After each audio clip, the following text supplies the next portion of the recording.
Alexandre Duprat, avec votre père, vous souhaitez créer une salle multisport en Pays Bigoudin, à Plonnéo-Lanverne plus exactement. Vous parlez d'un complexe sportif d'un nouveau genre. Alors qu'est-ce qu'il a de nouveau, ce projet?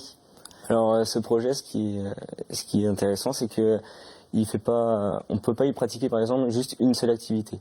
Donc c'est un peu comme on peut dire une salle omnisport, sauf que c'est plus en forme de complexe avec des terrains montés en gazon synthétique, comme dans des cages à moitié. Et en fait, on peut y pratiquer selon ses envies. On peut pratiquer du foot, du badminton, du volley. Voilà, on voulait vraiment faire un endroit. Tout le monde peut venir, voilà, en fait, c'est ça. Il n'y a pas de cours forcément réguliers. En fait, quand on va dans un club, on prend une cotisation, c'est à l'année, c'est des créneaux très réduits, très spéciaux.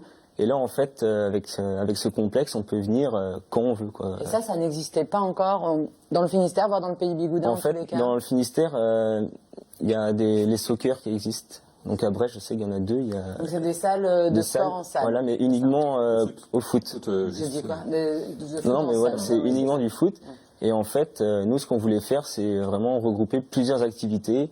Et par exemple, souvent, il y a des footeux peut-être qui veulent venir faire juste un badminton pour changer. Ils sont pas obligés de prendre une licence. D'accord. Ils réservent un créneau d'1 heure et ils viennent pratiquer l'activité qu'ils veulent. Alors c'est tout autant un lieu sportif qu'un lieu de rencontre, parce que j'ai cru comprendre que vous vouliez aussi intégrer un bar avec, par exemple, quand il y a des matchs de foot ou d'autres épreuves à la télévision, que les gens puissent se rassembler ici pour les regarder ensemble. Il y a quoi, cette volonté de créer un vrai lieu d'échange? Voilà, en fait, ce qu'on veut créer, c'est un endroit où on peut lier le sport et la convivialité en même temps. Par exemple, on pratique 1 heure et après, je sais pas, peut-être qu'on va refaire le match autour d'un verre sous forme dans un clubhouse, quoi, ce qui fait encore plus convivial plutôt qu'un bar, c'est vraiment un clubhouse. Et ce qu'on va essayer de faire aussi, c'est de diffuser des rencontres. Donc, par exemple, l'Euro 2016 arrive au mois de juin. Je sais que tous les footeux, voilà, ça peut être un endroit où on peut tous se retrouver et voilà, passer des directs qui sont diffusés sur des BO le week-end aussi, évidemment. Exactement. Au-delà des sports classiques comme le foot en salle justement ou le badminton, vous proposez aussi des activités originales comme le tennis-ballon ou le snookball. C'est quoi ces sports? Donc voilà, donc le tennis-ballon en fait, c'est tout simplement, c'est faut pas dire un court de tennis parce que c'est beaucoup plus petit, mais c'est un filet qui est au sol, comme un filet de tennis, et en fait on se fait des passes, on échange, mais avec le pied, et un ballon de foot. D'accord. Donc voilà, donc c'est tennis mais avec les pieds. Et le snookball? Le snookball en fait c'est un billard géant qui fait 6 mètres de long sur 3 mètres de large, et en fait à la place des boules de billard, c'est des ballons de foot, et on y joue avec les pieds. On monte dessus et on joue avec les pieds en fait, et c'est les mêmes règles que le billard. Combien coûte ce projet? Alors, on a un budget d'un peu plus de 100 000 euros.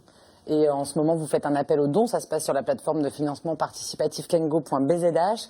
Le premier objectif à atteindre, c'est 5 000 euros. Donc pour l'instant, vous avez déjà récupéré 650 euros.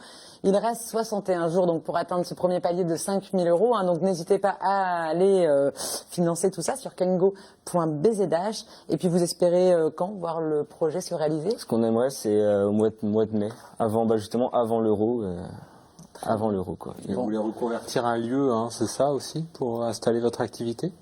C'est dans un lieu qui existe déjà. Ouais, voilà, c'est un bâtiment qui existe déjà et qu'on va louer en fait, et voilà.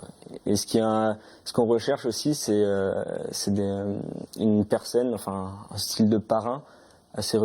L'idéal serait qu'il soit reconnu dans le milieu du sport, pour un peu booster le projet. Avis aux célébrités sportives qui voudraient, Frédéric. Allez, merci beaucoup Alexandre, en tous les cas, on vous souhaite bon courage.